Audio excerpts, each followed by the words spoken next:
আর এই হচ্ছে কিন্তু বর্ষার দীঘা।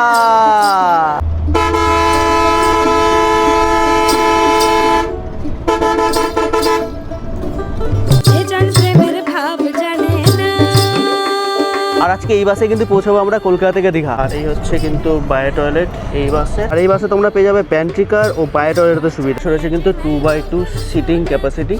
এই চলে আসলো কিন্তু আমাদের চিকেন বিরিয়ানি। রঙিন সফরের আরেকটা নতুন সফরে সকলকে জানাই স্বাগত। এই মুহূর্তে রয়েছি কলকাতা প্রাণ কিন্তু ধর্মতলায়। আর আজ 16ই আগস্ট 2026 বেরিয়ে পড়লাম আরও একটা নতুন জার্নির উদ্দেশ্যে। ঘড়ি কাটায় 6টা 1 শুনশান এই ধর্মতলা চত্বর। আর আজ বেরিয়ে পড়লাম বাঙালির সবথেকে সেরা জায়গা ঘুরতে যাওয়া, সেটা হচ্ছে দীঘা। এই সামনে হচ্ছে শহীদ মিনার, এখান থেকে কিন্তু মেনলি সব বাসগুলো ছাড়ে। আর এই হচ্ছে মেট্রো নাম্বার 7, ঠিক 7 নম্বর মেট্রো গেটের সামনে থেকেই গলি ছিল। আমরা বেরিয়ে যাচ্ছি কিন্তু 8 নম্বর গেটের সামনে, কারণ আমাদের বাস আসবে 8 নম্বর গেটের সামনে। এই হচ্ছে ধর্মতলার মোড়, এই হচ্ছে মেট্রো গেট নাম্বার 8, আর এই হচ্ছে আমাদের আজকের বাস রায়পুর ক্রুজার। আর এই হচ্ছে কিন্তু রায়পুর ক্রুজারের এসি ভলভো বাস, যেটা বায়োটলে যুক্ত রয়েছে। আচ্ছা, বাসের টাইমিংটা একবার বলে দিই। এই কলকাতা ধর্মতলা থেকে কিন্তু এই বাস ছাড়বে 6:30টার সময়, দীঘাতে পৌঁছাবে 11:30টায়। আর এরকম কিন্তু দুখানা বাস রয়েছে, এই একটা বাস ওই একটা বাস, পরপর তোমরা কিন্তু দুখানা বাস পেয়ে যাবে। আর বাসের ঠিক এখানে রয়েছে কিন্তু লাগেজ, তোমরা যারা লাগেজ নিয়ে আসবে তারা এখানে লাগেজ রেখে দিতে পারবে। এই যে লাগেজের জায়গা কিন্তু আছে। চলো বাসের ভেতরে ওঠা যাক। এই হচ্ছে পাইলট কেবিন, সামনে কিন্তু একটা বড় উইন্ডস্ক্রিন রয়েছে। আর এই পাশে রয়েছে কিন্তু 2x2 সিটিং ক্যাপাসিটি, যার উপরে কিন্তু লাগেজ রাখার জায়গা রয়েছে। আর এখানে রয়েছে কিন্তু প্যান্ট্রি বক্স, প্যান্ট্রি কার তোমরা কিন্তু এই বাসে পেয়ে যাবে। আর এই হচ্ছে বায়ো টয়লেট, যেটা তোমাদের দেখাবো একটু পরে।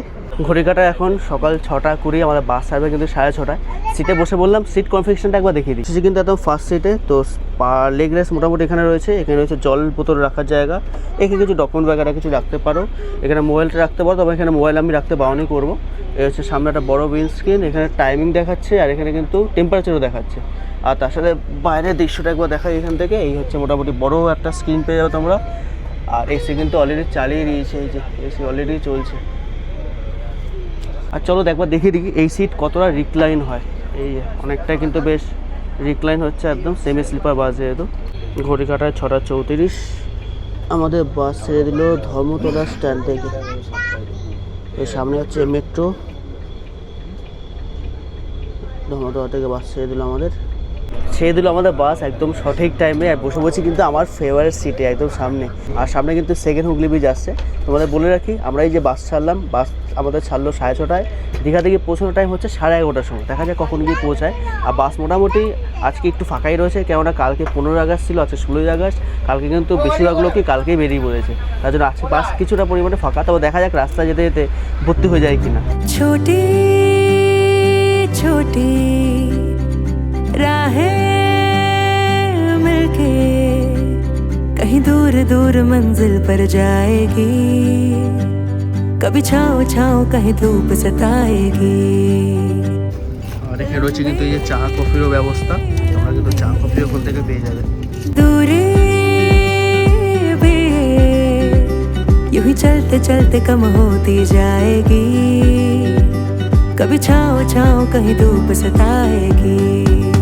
सफर अनजाना सा है, रास्ता बेगाना सा है, हर मोड़ मोड़ पे कुछ नया सा है, हर मोड़ मोड़ पे कुछ नया सा है, सफर अनजाना सा है। আর দেখতে দেখতে চলে আসলো কিন্তু সাতটাগাছি। এই হচ্ছে সামনে সাতটাগাছি স্টেশন।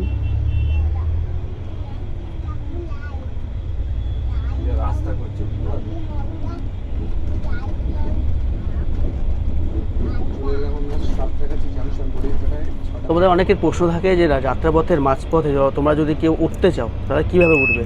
যখন বুকিং করবে তারপর কিন্তু ফোন নাম্বার চলে আসবে, তাদেরকে ফোন করে বলে দেবে যে তোমরা এইখান থেকে উঠবে, তাহলে কিন্তু তারা সেখানে দাঁড়াবে, অনেক অসুবিধা নেই। এখানে যেমন কয়েকজন গেস্ট কিন্তু এই বেনেপোল থেকে উঠলো নবান্ন যাওয়ার পথে, তোমরা উঠতে পারো। এই যে সোজা রাস্তাটা বেরিয়ে গেল, এটা হচ্ছে ডানকুনি হয়ে দুর্গাপুর বর্ধমানের দিকে। আর আমরা বেরিয়ে পড়লাম কিন্তু কাথি দীঘার দিকে।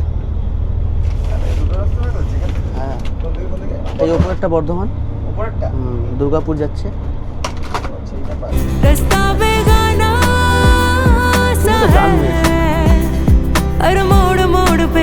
नया सा এই চলে এসেছে কিন্তু আমাদের 500 মিলিলিটার একটা জল।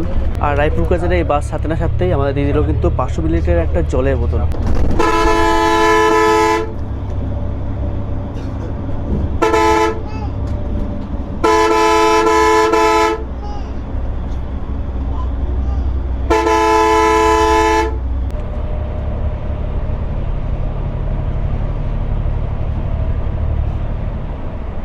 যেহেতু অনেক সকাল সকাল করতে বেরানো হয়েছিল, চোখটা একটু লেগে গেছিলো, তো চলো এই বাসের কিন্তু রয়েছে বায়ো টয়লেট, সেই টয়লেটটা একবার তোমাদের দেখিয়ে দিই।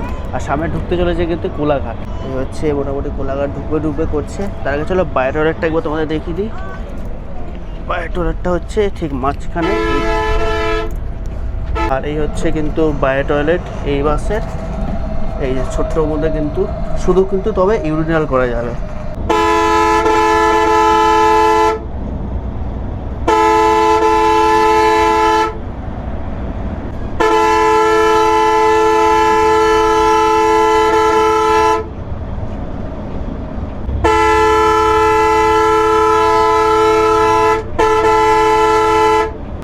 আমরা ক্রস করছি কোলাঘাট ব্রিজ।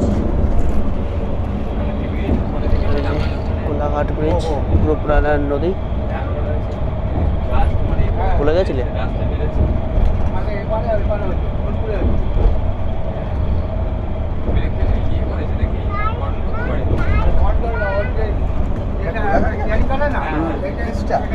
ওই তো বলা বইতে 7:55 আমরা কোলাঘাটে দাঁড়াচ্ছি, আর 20 মিনিট বাস এখানে দাঁড়াবে।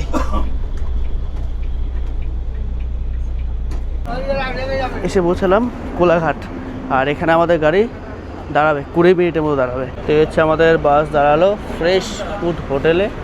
আর এখানে কিন্তু তোমার সকাল সকাল ব্রেকফাস্ট করে নিতে পারো, বিভিন্ন ব্রেকফাস্ট কিন্তু এখানে আছে। ঘড়িকাটা সকাল 8টা, খুব জোর খিদে পেয়ে গেছে, বসে বসে ব্রেকফাস্টে। আর আমি নিয়েছি কিন্তু ধোসা, তো তোমরা কিন্তু এছাড়া ইডলি পাবে, এছাড়া আরও অনেক জিনিস কিন্তু এখানে এসে পেয়ে যাবে। এই যে আমাদের বাস দাঁড়িয়ে আছে, চলো ঝটপট করে ব্রেকফাস্টটা করে নিই। ব্রেকফাস্ট করে বেরিয়ে পড়লাম আমরা একেবারে দীঘার উদ্দেশ্যে। আর সামনে কিন্তু ডিভাইডারটা আসছে, যেখান থেকে একদিকে যাচ্ছি কিন্তু খড়গপুর, একদিকে দীঘা দেখাই। আর কোলাঘাট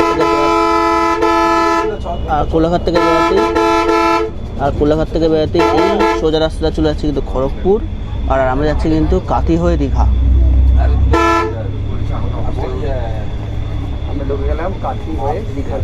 তো ঘড়িকাটা এখন 10:20,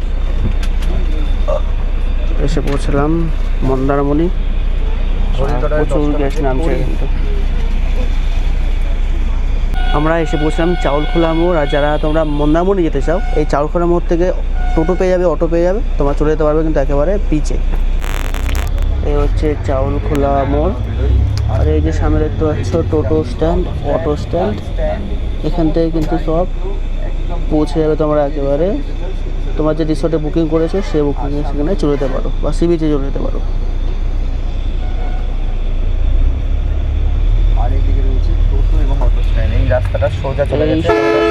এই রাস্তা সোজা চলে গেছে কিন্তু মন্দারমণি।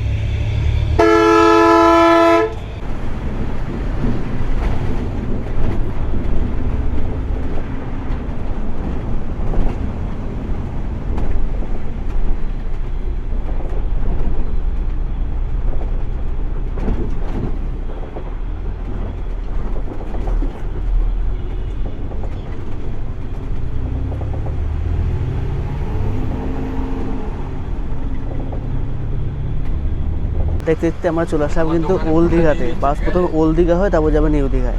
এই আমরা ক্রস করছি ওল্ড দীঘা বাস স্ট্যান্ড। আর দীঘা জুড়ে কিন্তু বিশাল বৃষ্টি হচ্ছে,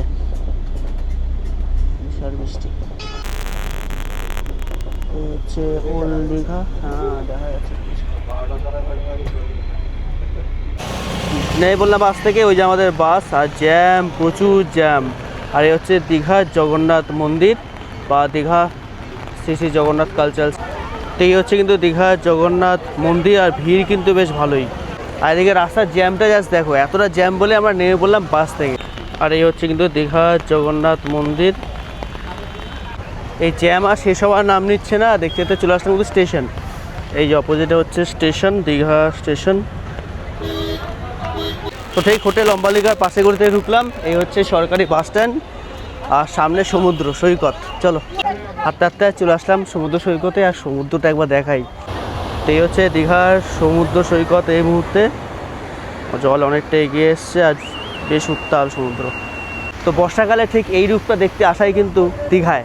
আর একের পর এক ঢেউ আসছে পড়ছে কিন্তু সমুদ্র তটে। এই যে আস্তে আস্তে কিন্তু জল বাড়ছে, তার জন্য সিকিউরিটি গার্ড এসে সব তুলে দিচ্ছে। আর এটাই উচিত, যেহেতু জল বাড়ছে, বেশ উত্তাল সমুদ্র। সমুদ্র তো বেশ উত্তাল। হাঁটতে হাঁটতে চলে আসলাম ঢেউ সাগরের কাছে। আর ঢেউ সাগরের কাছে সমুদ্রটা একবার তোমাদের দেখাই। আর এই হচ্ছে বর্ষার দীঘা, এই হচ্ছে দীঘা। ও দারুণ দারুণ, মজাই মজা। আর এটাই হচ্ছে বর্ষার দীঘা। ও হো বেরিয়ে পড়লাম সমুদ্র সৈকত থেকে। যাক, সুন্দর কাটালাম বেশ কিছুটা সময়, বর্ষাকাল বলে। আর একদিনের জন্য এসছি, তাই বেশিক্ষণ ওয়েট করছি না, বেরিয়ে পড়বো। কেন রাস্তা অলরেডি তোমাদের দেখালাম প্রচুর জ্যাম।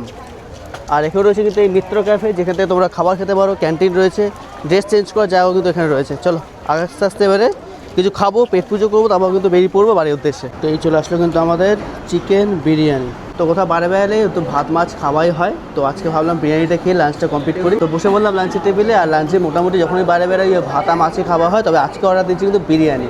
140 টাকা চিকেন বিরিয়ানি। দেখা যাক কেমন হয়েছে, তাতে করে খাই। এবার আস্তে আস্তে বাইরে বেরিয়ে তারপর কিন্তু বেরিয়ে পড়বো বাড়ির উদ্দেশ্যে। তো ঠিক ওই হচ্ছে ওখানে ওল্ড দীঘা, আর এই হচ্ছে ওল্ড দীঘা বাস স্ট্যান্ড। কারণ এখান থেকে কিন্তু আমি আবার রায়পুর ক্রুজারেই ব্যাক করবো। রায়পুর ক্রুজারে আসলাম, আবার সেই রায়পুর ক্রুজারে কিন্তু ব্যাক করবো কলকাতার উদ্দেশ্যে। এই হচ্ছে আমাদের বাস। তাহলে এই ভিডিওটা তোমাদের কেমন লাগলো অবশ্যই কিন্তু জানবে। একদিনের ছিল এই ট্যুরটা, একদিনে আসা যাওয়া ঘোরা। তো আগে তো অলরেডি অনেক ভিডিওতে আমি হোটেল বাগেরা সব দেখিয়েছি, তোমরা আগের ভিডিওগুলো দেখে নিতে পারো, লিঙ্ক আমি দিয়ে রাখলাম। চলো আপাতত অনেক লেট হয়ে গেল, এবার বাসে উঠবো, ফিরবো ব্যাক কলকাতার উদ্দেশ্যে। যদি কিছু জানা থাকে কমেন্ট সেকশনে তোমাদের অবশ্যই কমেন্ট করো। এই ভিডিও এখানে শেষ করলাম। তো সুস্থ করো, ভালো থাকো, টাটা।